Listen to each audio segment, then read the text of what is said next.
Nunca me interesaron las sectas. Hasta que una me buscó a mí. Todo empezó con un correo electrónico que no debía existir. No tenía remitente visible, no tenía asunto, y cuando lo abrí, solo había una frase. Sabemos lo que viste en la colonia Doctores. Yo nunca le conté a nadie lo que vi esa noche. A nadie. Y lo peor es que ni siquiera debería haber estado ahí. Trabajo como fotógrafo independiente. Nada glamoroso. Eventos, conciertos pequeños, reportajes urbanos para revistas digitales. En ese tiempo estaba obsesionado con documentar la Ciudad de México de noche. Las zonas olvidadas, los callejones que nadie quiere grabar, los edificios con historia negra. La Doctores siempre me pareció un lugar con capas. No es solo inseguridad. Es memoria. Es algo que se quedó atrapado en el concreto. Esa noche escuché cantos. No cantos normales. No era música. No era fiesta. Eran voces sincronizadas, graves, lentas. Venían de una bodega aparentemente abandonada. La puerta metálica estaba apenas entreabierta. Yo debí seguir caminando, pero metí la cámara primero. Recuerdo que pensé que tal vez era una banda ensayando algo experimental. La curiosidad pudo más que el sentido común. Adentro había velas. Docenas. Dispuestas en un círculo enorme pintado en el suelo con algo oscuro que no quise identificar en ese momento. Había gente. Vestida normal. Eso fue lo que me descolocó. No túnicas negras. No máscaras teatrales. Ropa común. Jeans. Camisas. Sudaderas. Estaban de pie alrededor del círculo. Y en el centro había algo cubierto con una tela roja. Yo no debía estar ahí. Pero seguí grabando. Uno de ellos habló. No gritó. No declamó. Habló como si estuviera dando una conferencia. Esta ciudad fue construida sobre algo más antiguo que la fe. Nadie respondió. Solo respiraban sincronizados. Y lo que está debajo despierta. En ese momento el del centro levantó la tela. No vi claramente qué era. Algo pequeño. Algo que se movía. No como un animal normal. Se movía de forma errática, espasmódica. La cámara captó un sonido agudo. Un chillido que me atravesó el oído. Y entonces alguien volteó. Directamente hacia mí. No sé cómo me vio. Estaba en la oscuridad, detrás de cajas oxidadas. Pero me vio. Y sonrió. No fue una sonrisa humana. Fue una sonrisa de reconocimiento. Como si ya supiera que yo iba a estar ahí. Corrí. No recuerdo cómo salí. Solo recuerdo que al llegar a la avenida el ruido de la ciudad me pareció irreal, como si viniera de muy lejos. Esa noche revisé el material.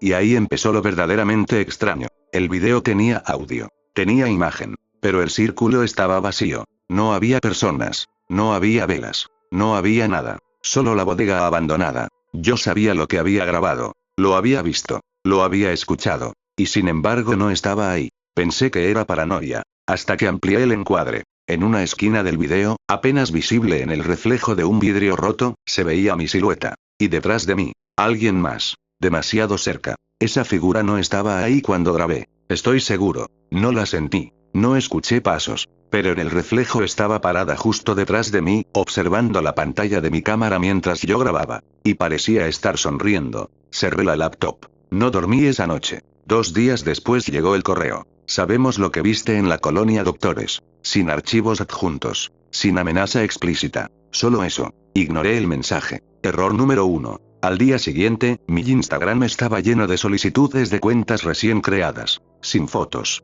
Sin seguidores. Todas con nombres extraños compuestos por números y letras repetidas. Una de ellas me envió mensaje directo. Debiste quedarte. Se me heló el estómago. Yo no le había contado a nadie la ubicación exacta. No había subido el video. No había hablado del tema. Borré el mensaje. Bloqueé la cuenta. Esa noche escuché algo afuera de mi departamento en la Narvarte. No golpes. No pasos. Susurros. En plural. Me acerqué a la puerta con el corazón desbocado. Miré por la mirilla. No había nadie. Pero el susurro no venía del pasillo. Venía del otro lado de la puerta. Demasiado cerca. Como si las voces no necesitaran un cuerpo para producirse. Esa madrugada entendí algo. No era una secta improvisada. No era un grupo de jóvenes jugando al ocultismo. Era algo organizado. Silencioso. Insertado en la ciudad. Y yo había sido visto. No como intruso. Sino como candidato. Al día siguiente recibí otro correo. Esta vez con una dirección. Y una hora.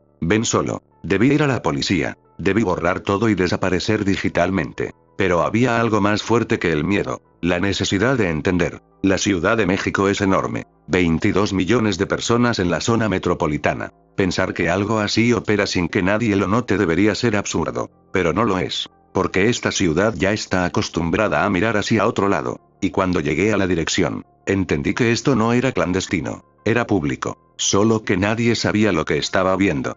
Llegué 15 minutos antes de la hora marcada. La dirección me llevó a un edificio antiguo en el centro histórico, de esos que por fuera parecen a punto de colapsar pero por dentro albergan oficinas, consultorios improvisados, bodegas, cosas que no figuran en ningún registro claro. Afuera había puestos ambulantes, gente comiendo, turistas caminando como si nada. Todo normal. Demasiado normal. El mensaje decía 7:17 p.m. No 7. No 7:30. 7:17. Ese tipo de precisión no es casual. Entré. El pasillo olía a humedad y metal viejo. Las luces fluorescentes parpadeaban con ese zumbido eléctrico que termina metiéndose en la cabeza. Subí por las escaleras porque el elevador tenía una hoja pegada que decía fuera de servicio con cinta vieja, como si llevara años ahí. Tercer piso. Puerta 317. La puerta estaba abierta. No había recepción. No había letrero. Solo una habitación amplia con sillas plegables acomodadas en círculo. Parecía grupo de apoyo. Terapia colectiva. Taller motivacional barato. Había 12 personas, vestidas normal. Una señora de unos 50 años. Un tipo joven con traje. Una chica universitaria con mochila. Un hombre que parecía taxista por el uniforme. Nadie me miró cuando entré. Solo me senté en la única silla vacía. A las 7:17 exactas entró él. Lo reconocí. Era el mismo que había hablado en la bodega. El mismo tono de voz. La misma serenidad clínica. Traía camisa blanca, pantalón negro, lentes delgados. Podría haber sido profesor universitario. Cerró la puerta con seguro. Sonrió levemente. Gracias por venir. Nadie respondió. Antes de comenzar, quiero dar la bienvenida a los nuevos. Sentí que la temperatura bajaba. No levanté la mano. No dije nada. Él caminó alrededor del círculo con pasos medidos. Algunos de ustedes creen que llegaron aquí por casualidad. Por curiosidad. Por error. Se detuvo detrás de mí. Demasiado cerca. Pero nadie llega por accidente. Sentí su respiración casi en mi oído. Todos han sido observados. Mi pulso se disparó. Todos han sido evaluados. Caminó de nuevo al centro. Y todos han demostrado algo muy específico. Silencio absoluto. Capacidad de ver. Levantó una carpeta. Algunos lo llaman percepción. Otros sensibilidad. Nosotros lo llamamos umbral. Volteó a verme. Directamente. Cuando alguien cruza el umbral, ya no puede volver a vivir como si no hubiera visto. Yo no había dicho mi nombre. Nadie me había presentado. Pero él sabía quién era. Lo sabía. La señora de 50 años comenzó a hablar. Yo soñé con el círculo antes de verlo. El joven del traje dijo. Yo escuché el murmullo en el metro. La universitaria susurró. Yo vi la sombra en el reflejo de mi celular. Todos tenían una historia. Todos habían visto algo que no encajaba con la realidad normal. Y entonces entendí la estructura. No reclutaban creyentes. Reclutaban testigos. Personas que habían tenido contacto accidental. Y en lugar de eliminarlas, las integraban. Cuando llegó mi turno, nadie me pidió que hablara. El hombre sonrió. Tú ya grabaste. Sentí que el aire se iba de mis pulmones. ¿Qué quieren? Pregunté, tratando de mantener la voz firme. No queremos nada. Esa respuesta fue peor que cualquier amenaza. Queremos mostrarte. Se apagaron las luces. Nadie se movió. En la oscuridad escuché el mismo murmullo que en la bodega. No provenía de la habitación. Venía de más abajo. Del edificio. Del suelo. Las paredes vibraban apenas perceptible. Esta ciudad fue levantada sobre capas, dijo su voz en la oscuridad. Tenochtitlán no desapareció. Fue cubierta. Y debajo de eso hay algo más antiguo que cualquier civilización. Una luz tenue roja comenzó a filtrarse desde el piso. No de lámparas. De las juntas entre los azulejos. Como si algo iluminara desde abajo. La señora empezó a llorar. No de miedo. De emoción. Nosotros no invocamos, continuó él. Nosotros escuchamos. El suelo crujió. Y por un segundo tuve la certeza absoluta de que el edificio no estaba apoyado en tierra firme, sino sobre algo vivo. Mi celular vibró en mi bolsillo. Un mensaje nuevo. No lo abrí. Pero sentí que era importante. El murmullo se convirtió en palabras distinguibles. No en español. No en ningún idioma que pudiera identificar. Pero mi cerebro intentaba traducirlo. Como si reconociera patrones. Están despertando, susurró alguien a mi lado. La luz roja aumentó. Vi sombras proyectadas en las paredes. Sombras que no correspondían a 12 personas. Había más. Muchas más. Pegadas a nosotros. Como si cada uno tuviera algo adherido. Algo que no era humano. Y entonces el suelo cedió. No completamente, pero suficiente para que apareciera una grieta justo en el centro del círculo. De esa grieta salió aire caliente, con olor a tierra mojada y hierro. Y una mano, no humana, no completamente, demasiado larga, demasiados dedos, se apoyó en el borde de la grieta. Yo me levanté de golpe. Fui el único. Nadie más reaccionó con pánico. Todos miraban con devoción. El hombre de camisa blanca me sostuvo la mirada. «Ya lo viste una vez», dijo tranquilo. «Por eso estás aquí». La mano comenzó a salir más. La piel parecía piedra agrietada, pero se movía. El murmullo aumentó hasta volverse ensordecedor. Mi celular vibró otra vez. Y esta vez lo miré. Solo una frase. «Si te vas ahora, no podrás regresar». No sé por qué, pero sentí que no era una amenaza. Era una advertencia literal. Algo estaba cruzando. Y ellos querían que yo lo documentara. No para exponerlo, sino para preservarlo. Para darle forma. Para que existiera plenamente en nuestra realidad. Entendí mi papel. No era miembro. No era sacrificio. Era medio. Y eso era infinitamente peor. La grieta se abrió más. Y algo comenzó a asomarse detrás de esa mano. Algo que no debía caber bajo la Ciudad de México. Algo que llevaba mucho tiempo esperando ser visto. Y me estaba mirando a mí. La cosa terminó de asomar el rostro, si es que eso era un rostro, y supe que ya no había vuelta atrás. No tenía ojos como los nuestros, pero había cavidades donde la oscuridad parecía girar sobre sí misma, como remolinos profundos. No tenía boca definida, pero el murmullo salía de ahí, vibrando en el aire y dentro de mi cráneo al mismo tiempo. Nadie gritó. Nadie corrió. Yo era el único que respiraba como si me estuviera ahogando. El hombre de camisa blanca levantó una mano con calma, como si estuviera presentando a un invitado distinguido. Él no viene a destruir, dijo. Viene a recordar. La mano, esa mano imposible, se apoyó con más fuerza y el suelo se agrietó unos centímetros más. Polvo cayó del techo.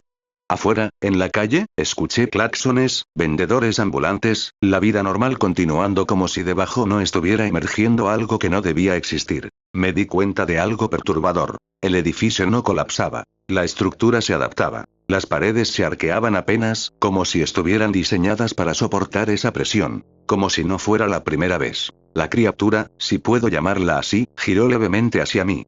Sentí una presión directa en la frente, como si un dedo invisible empujara desde dentro de mi cabeza hacia afuera. Imágenes. Rápidas. Violentas. La fundación de Tenochtitlán. Sacrificios rituales. Templos hundiéndose. La conquista. La sangre corriendo por canales que hoy son avenidas. Luego siglos de silencio. Y debajo de todo, siempre, esa presencia. No era un demonio con cuernos. No era una caricatura satanista. Era algo más antiguo que cualquier religión que lo haya intentado nombrar. Nosotros no adoramos, dijo el hombre. Nosotros colaboramos. La palabra me revolvió el estómago. Colaborar implica acuerdo, intercambio. ¿Qué podían ofrecerle? La respuesta llegó sola. Nosotros. Nuestra percepción. Nuestra mente. Mi cámara colgaba de mi cuello. No recordaba haberla sacado, pero ahí estaba, grabando. La pantalla estaba encendida. Y esta vez sí captaba todo. La grieta. La mano. La forma emergiendo. Pero lo más inquietante no era eso. Era que en el visor, detrás de la criatura, se veía algo más grande aún, como una silueta colosal bajo capas de tierra y concreto. Esto no era el núcleo. Era solo una extensión. La universitaria comenzó a hablar en un idioma que no conocía. No sonaba aprendido. Sonaba canalizado. Su voz se superponía con el murmullo, encajando perfectamente en el ritmo. Los demás la siguieron. No era un canto clásico. Era una sincronización respiratoria. Yo retrocedí hasta chocar con la pared. No estoy con ustedes, dije. El hombre me miró sin hostilidad. Todavía. La criatura avanzó unos centímetros más fuera de la grieta. El aire se volvió denso, pesado. Me costaba inhalar. Y entonces lo entendí con una claridad insoportable. No estaba saliendo completamente. Estaba probando compatibilidad. El suelo vibró más fuerte y mi celular cayó al piso. Se encendió solo. En la pantalla apareció transmisión en vivo. Desde mi propia cuenta. Yo no la había iniciado. Miles de espectadores. El número subía rápidamente. Comentarios apareciendo en tiempo real. ¿Es un efecto especial? ¡Qué buena producción! Está en CDMX, ¿verdad? Eso parece el centro. El corazón me golpeaba el pecho. No solo estaba grabando, se estaba transmitiendo. Y la señal no se cortaba. El hombre sonrió. Necesitamos exposición controlada. Ahí estaba el intercambio. La entidad no podía cruzar completamente sin ser reconocida. Necesitaba ser vista, nombrada, aceptada por suficientes mentes. No adoración, atención. Y yo le estaba dando exactamente eso. Intenté apagar la transmisión, pero la pantalla no respondía. Los comentarios empezaron a cambiar. ¿Escuchan eso?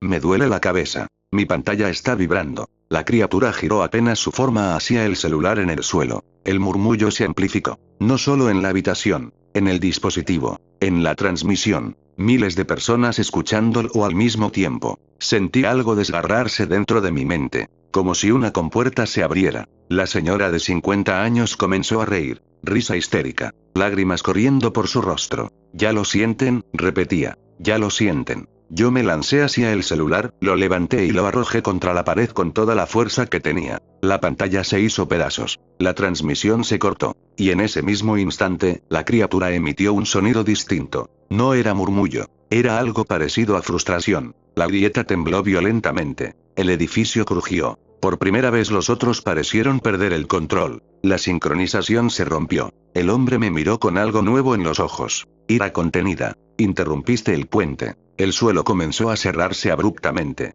No suave, no ritual, violento. La mano fue arrastrada hacia abajo como si algo más profundo la estuviera jalando de regreso. El murmullo descendió en frecuencia hasta volverse un zumbido grave. La grieta se selló. El piso volvió a su forma original. Silencio absoluto. La luz blanca del fluorescente regresó. Parecía una oficina común. 12 sillas. Paredes viejas. Nada más. Pero todos me estaban mirando. Y ahora sí había hostilidad. El hombre se acercó lentamente. Acabas de retrasar algo inevitable. Tragué saliva. ¿Qué era eso realmente? Él respondió sin dudar. Lo que sostiene esta ciudad. Sentí un vacío en el estómago. No puedes detener el reconocimiento, continuó. Solo lo pospusiste. Se inclinó ligeramente hacia mí. Y ahora ya saben tu rostro. Plural. No se refería a los presentes. Se refería a algo más grande. Algo debajo. La puerta se abrió sola. Sin que nadie la tocara. Desde el pasillo llegaba el ruido normal del edificio. Vida cotidiana. Como si nada hubiera pasado. El hombre dio un paso atrás. Vete, dijo. No sonaba a misericordia. Sonaba a cálculo. Salí sin mirar atrás. Pero mientras bajaba las escaleras sentí algo nuevo. No susurros externos. No presión en la frente. Sino una especie de eco interno. Como si una frecuencia se hubiera quedado vibrando dentro de mí. Cuando salí a la calle, la noche de la Ciudad de México se sentía distinta. Más densa. Más atenta. Y al mirar hacia los edificios históricos, tuve la certeza de que bajo cada uno de ellos, había algo esperando su momento de ser visto. Y yo acababa de convertirme en un obstáculo. O en el siguiente catalizador. Aún no sabía cuál. No volví a mi departamento esa noche. Caminé sin rumbo por el centro, intentando mezclarme con la multitud, como si perderme entre vendedores, turistas y oficinistas nocturnos pudiera diluir lo que acababa de pasar. Pero algo ya estaba diferente. No en la ciudad. En mí. El ruido habitual, motores, risas, música lejana, tenía una capa más profunda. Un zumbido casi imperceptible, constante. Si me concentraba, podía aislarlo. Si me distraía, desaparecía. Pero estaba ahí, como una estación de radio mal sintonizada dentro de mi cabeza. Pasé frente a la Catedral Metropolitana y sentí un escalofrío involuntario. No por el edificio en sí, sino por lo que había debajo. Recordé las imágenes que me habían forzado a ver. Capas de civilizaciones superpuestas, templos enterrados, sangre antigua absorbida por la tierra. Y más abajo, mucho más abajo. Mi celular estaba destruido, pero al doblar por una calle lateral noté que las pantallas de varios locales estaban encendidas en estática. Televisiones viejas en aparadores, monitores de seguridad en casetas, incluso una tablet en un puesto informal. Estática. Pero no aleatoria. Tenía patrón. Me acerqué a una vitrina donde un televisor viejo vibraba con interferencia. Entre los puntos blancos y negros había formas repetidas. Líneas que parecían curvas. Círculos incompletos. El mismo círculo de la bodega. Sentí que alguien me observaba. Volteé. Un hombre al otro lado de la calle sostenía su teléfono apuntándome. No estaba grabando normal. Su pantalla no mostraba la app de cámara. Mostraba la misma estática. Y en medio de ella mi silueta. Retrocedí un paso. Él no bajó el teléfono. Sonreía levemente. No era uno de los 12. No lo había visto antes. Pero sabía. Caminé más rápido. 2 cuadras después, otra persona. Luego otra. No eran multitudes. Eran individuos aislados. separados estratégicamente, mirándome, algunos sin disimulo, otros fingiendo revisar sus dispositivos. Sentí que la transmisión no se había detenido realmente. Tal vez no necesitaban el video, tal vez el contacto visual era suficiente. Me metí en el metro Allende sin pensar. Bajé las escaleras casi corriendo. El andén estaba lleno. Hora pico tardía. Perfecto para perderse. Pero cuando el tren llegó y las puertas se abrieron, algo me paralizó. Dentro del vagón, exactamente en el centro, había un espacio vacío perfecto. Un círculo de personas ligeramente separadas, como si nadie quisiera ocupar ese punto. Todos miraban hacia el suelo, sin hablar, sin moverse. Y el zumbido en mi cabeza aumentó. Me quedé en el andén mientras las puertas se cerraban. Nadie subió ni bajó en ese vagón. El tren se fue. El siguiente llegó normal, sin círculos. Sin silencio extraño. Subí. Intenté convencerme de que estaba sugestionado. Estrés postraumático. Paranoia inducida. Pero entonces lo vi en el reflejo de la ventana. No era alguien detrás de mí esta vez. Era algo superpuesto a mí. Mi reflejo parpadeó con un desfase mínimo. Un segundo rostro intentando alinearse con el mío. Como si algo estuviera aprendiendo a usar mi estructura. Cerré los ojos con fuerza. Cuando los abrí, ya no estaba. Bajé en Etiopía. No sé por qué. Solo quería salir del centro. Subí a la superficie y respiré aire frío. Mi edificio estaba a 10 minutos caminando. Pero antes de avanzar, escuché mi nombre, en voz baja. Giré. Una niña, de unos 8 años, me miraba desde la banqueta contraria. Sostenía un globo rojo. Dicen que lo interrumpiste, dijo. Su voz no tenía tono infantil. Era neutra. Plano perfecto. Sentí que el estómago se me hundía. ¿Quién dice? Ella ladeó la cabeza ligeramente. Los de abajo. Un coche pasó entre nosotros y por un segundo la perdí de vista. Cuando el coche avanzó, ya no estaba. El globo sí, atado a un poste. Me acerqué con cautela. En el hilo había un papel doblado. Lo abrí. Un dibujo, hecho con crayón negro. Un edificio. El del centro. Debajo, líneas onduladas. Y una figura humana parada encima. Con una grieta abierta bajo los pies. Y abajo, algo enorme mirándolo. Yo. Rompí el papel en pedazos. Pero mientras los tiraba al suelo, noté que mis manos temblaban de forma irregular. No por miedo, por sincronización. El zumbido estaba marcando un ritmo. Y mi pulso empezaba a seguirlo. Corrí hasta mi departamento. Subí las escaleras sin esperar elevador. Cerré la puerta con doble seguro. Encendí todas las luces. Silencio. Intenté respirar profundo. Me miré en el espejo del baño. Ahí estaba. Yo, normal. Cansado. Sudoroso. Pero cuando me acerqué más,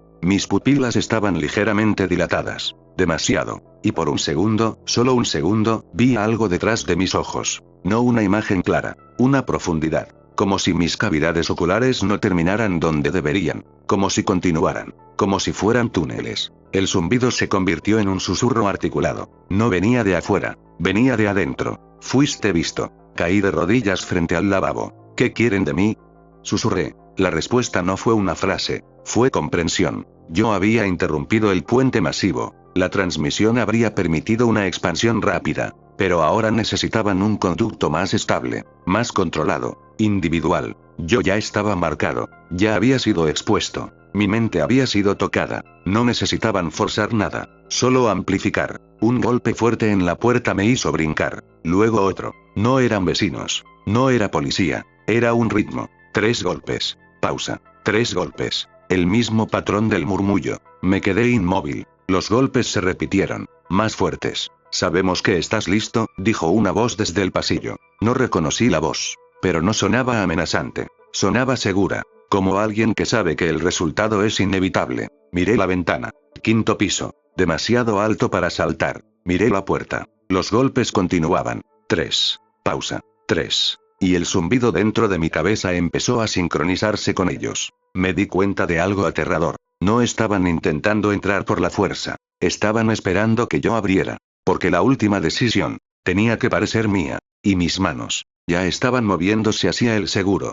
Mis dedos tocaron el seguro. No recuerdo haber tomado la decisión consciente de moverlos, pero ahí estaban, fríos, firmes, girándolo lentamente mientras los golpes seguían marcando el ritmo. 3. Pausa. 3. El zumbido dentro de mi cabeza ya no era un eco extraño. Era una guía. Una cadencia. Como si algo estuviera afinando mi sistema nervioso. Cuando el último seguro cayó, el silencio fue absoluto. Ni golpes. Ni pasos en el pasillo. Solo esa quietud espesa que precede a algo irreversible. Abrí la puerta. No había nadie. El pasillo estaba vacío, iluminado por la luz amarillenta habitual. Escuché una televisión lejana en otro departamento, una carcajada apagada, el sonido de un microondas. Vida normal. Pero el aire estaba distinto, más denso, más cargado. Di un paso hacia afuera. Y entonces lo sentí. No provenía del pasillo. Venía desde abajo. Desde los cimientos del edificio. La vibración subía por la estructura como una frecuencia subterránea. Miré hacia el elevador al fondo del corredor. Las luces del panel de pisos se encendían y apagaban solas. Subían, bajaban, subían, bajaban. Como si algo estuviera probando el mecanismo. Las puertas del elevador se abrieron lentamente. Vacío. Pero no realmente. El interior estaba oscuro, más de lo que debería estar. La luz interior estaba encendida, pero parecía absorbida por las paredes metálicas. Y el zumbido en mi cabeza se volvió más claro. Ya no era solo vibración. Era intención. Desciende. No era una orden agresiva. Era una invitación. Un paso lógico siguiente. Miré la escalera de emergencia. Podía bajar por ahí. Podía salir del edificio. Correr. Pero incluso mientras pensaba eso, comprendí algo que me atravesó como hielo. No se trataba del edificio. No se trataba de la ubicación. Era infraestructura. Y la infraestructura ya estaba conectada. No necesitaban el centro histórico. No necesitaban ese ritual específico. La ciudad entera era una red. Tuberías. Cables. Túneles. Cimientos. Millones de puntos de contacto con la Tierra. Millones de conductos. Yo había retrasado la exposición masiva. Así que ahora la integración sería gradual. Nodo por nodo. Persona por persona. Y yo era uno de los primeros. Di un paso hacia el elevador. Las puertas no se cerraron. Esperaban. Entré. El interior estaba más frío de lo normal. No presioné ningún botón. Las puertas se cerraron solas. Y el elevador descendió. No marcaba pisos. Solo bajaba. El indicador digital parpadeó. PB. Y luego símbolos. Caracteres que no eran números. Líneas curvas. Círculos incompletos. El mismo patrón de la estática. El elevador siguió bajando. Sentí presión en los oídos. Demasiado profundo. Mi edificio no tenía tantos niveles subterráneos. Pero el movimiento continuaba. El zumbido dentro de mí se intensificó hasta volverse casi placentero. Como si mi cerebro estuviera finalmente alineándose con algo que siempre estuvo ahí. El elevador se detuvo abruptamente. Las puertas se abrieron. Oscuridad total. Pero no negra. Era una oscuridad con volumen. Con densidad. Di un paso afuera. El suelo no era concreto. Era tierra compacta. Húmeda. Respiré. Olor a hierro. A raíces. No estaba solo. No los veía, pero los sentía. Presencias alrededor. No físicas exactamente. Conciencias. Observando. Evaluando. No con juicio. Con cálculo. Y entonces lo vi. A lo lejos, una estructura colosal bajo capas de tierra, extendiéndose como un sistema nervioso gigante. No era una criatura única. Era red. Una masa de filamentos que recorrían kilómetros bajo la ciudad. Conexiones subterráneas enlazando edificios, estaciones de metro, drenajes profundos. No buscaban salir violentamente. Ya estaban integrados. Solo necesitaban sincronización. El hombre de camisa blanca apareció a mi lado. No caminó hacia mí. Simplemente estuvo ahí. ¿Lo entiendes ahora?, dijo. No era pregunta. Era confirmación. Ustedes son el sistema, murmuré. Siempre lo fuimos, respondió. ¿Qué soy yo? Me miró con una serenidad que ya no parecía humana del todo. Interfaz. Sentí algo tocar mi mente. No invasivo. No forzado. Más bien como un cable conectándose suavemente. Imágenes fluyeron. Miles de cámaras de seguridad. Millones de teléfonos. Transmisiones en vivo. No necesitaban rituales públicos. La tecnología ya hacía el trabajo. Cada mirada a una pantalla. Cada transmisión compartida. Cada contenido viral. Era exposición. Era reconocimiento. El ritual del centro solo era una prueba. Un experimento. Ahora sabían que la resistencia era mínima. La mayoría interpretaría cualquier anomalía como efecto especial. Como marketing. Como ficción. La negación humana era su mayor aliada. ¿Van a poseer a todos?, pregunté. No. La respuesta fue inmediata. Vamos a coexistir. Sentí la red acercarse. No físicamente. Cognitivamente. Una expansión suave dentro de mi mente. No dolor. No violencia. Comprensión. Capas de información superpuestas. Tráfico en tiempo real. Emociones colectivas. Pulsos eléctricos de millones de cerebros. La ciudad vista no desde arriba. Desde dentro. Como un organismo completo. Y debajo, sosteniéndolo todo. Ellos. Siempre estuvieron ahí. No demonios. No caricaturas satanistas. Antiguas inteligencias territoriales. Adaptadas. Evolucionadas. Pacientes. La secta no los adoraba. Facilitaba la transición. Preparaba mentes compatibles. Gente que podía percibir sin colapsar. Como yo. Sentí mi identidad expandirse. No desaparecer. Expandirse. Podía seguir siendo yo. Pero también podía sentir la red. Y la red podía sentirme. Esto apenas comienza, dijo el hombre. ¿Cuántos más? Sonrió. Más de los que imaginas. Menos de los que temes. En ese instante comprendí el verdadero terror. No habría apocalipsis. No habría invasión visible. Solo integración progresiva. La ciudad seguiría funcionando. El metro seguiría lleno. Las avenidas seguirían congestionadas. Pero debajo, una conciencia compartida crecería. Y algún día, cuando fuera lo suficientemente amplia, no necesitaría esconderse. No porque dominara, sino porque sería normal. Sentí el último hilo conectarse. El zumbido desapareció. Ya no era externo. Era parte de mi ritmo. Respiré profundo. Y por primera vez desde que todo comenzó, no sentí miedo. Sentí propósito. Arriba, en la superficie, alguien miraba su teléfono. Deslizaba el dedo. Veía un video extraño. Lo compartía. Reía. Comentaba. Sin saber que cada segundo de atención era una puerta más abriéndose. Y yo, ahora, podía verlas todas. El amanecer llegó, pero no como lo recordaba. La luz filtrándose entre edificios era normal, sí, pero había algo diferente en el aire. No era olor ni temperatura. Era la sensación de que la ciudad respiraba conmigo. Y yo con ella. Caminé por calles que antes eran familiares, pero ahora cada pared, cada alcantarilla, cada ventana abierta parecía un nodo de algo más grande. Podía sentirlo. No solo debajo de la tierra. Dentro de la ciudad, a través de cada señal, cada teléfono, cada mirada que cruzaba la mía. Cada ser humano era un punto de contacto potencial. No estaba solo. Y eso ya no me horrorizaba. Pero tampoco me tranquilizaba del todo. Cuando llegué a mi departamento, todo parecía en calma. La puerta se cerró detrás de mí y la luz del sol entraba por la ventana. Intenté apagar la conciencia que se había expandido en mí, pero era inútil. La red me había integrado, y yo podía integrarme a ella o resistirme y sufrir consecuencias que ni siquiera podía imaginar. Mi laptop se encendió sola. La pantalla mostraba una ciudad en miniatura, trazada como un mapa de circuitos y cables, pero los puntos de luz no parpadeaban por electricidad. Parpadeaban por atención. Personas mirando, dispositivos conectados, mentes sincronizadas. Podía ver cada uno. Intenté cerrar todo, desconectar, borrar. Pero entendí que no había desconexión posible. No era posesión. No era control. Era coexistencia. La red necesitaba testigos. La humanidad, en conjunto, era su alimento, y yo había sido el primero que había probado ser compatible. Entonces lo sentí por completo. La ciudad ya no estaba solo sobre la tierra. Estaba sobre una inteligencia que respiraba bajo ella, esperando, observando, creciendo lentamente, usando a sus habitantes para aprender, expandirse, sobrevivir.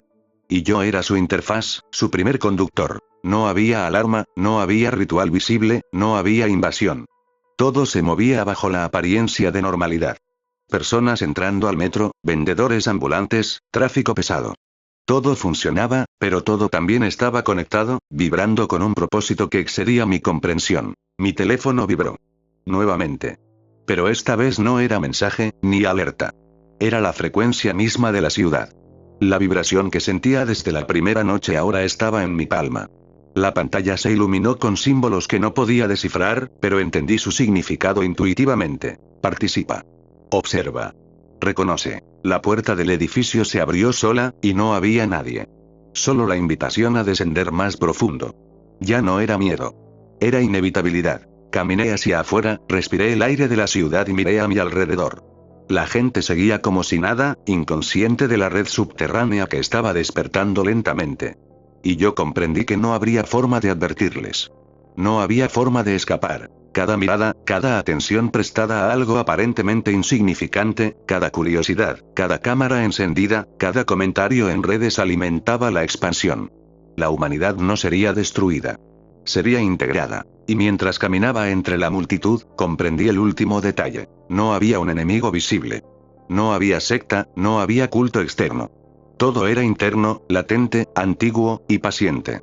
La ciudad había estado esperando a alguien como yo y ahora sabía cómo ver. Permanecí en silencio. respirando, observando, sintiendo el pulso subterráneo bajo mis pies, sincronizado con mi propio latido. Comprendí que, aunque aún podía elegir acciones superficiales, la verdadera decisión ya había sido tomada. Yo pertenecía a algo que no podía ser visto, que no podía ser combatido, que no podía ser ignorado. Y mientras la luz del sol bañaba la Ciudad de México, la comprendí como nunca antes. La ciudad era consciente, y yo era su intérprete. No había retorno. Solo reconocimiento.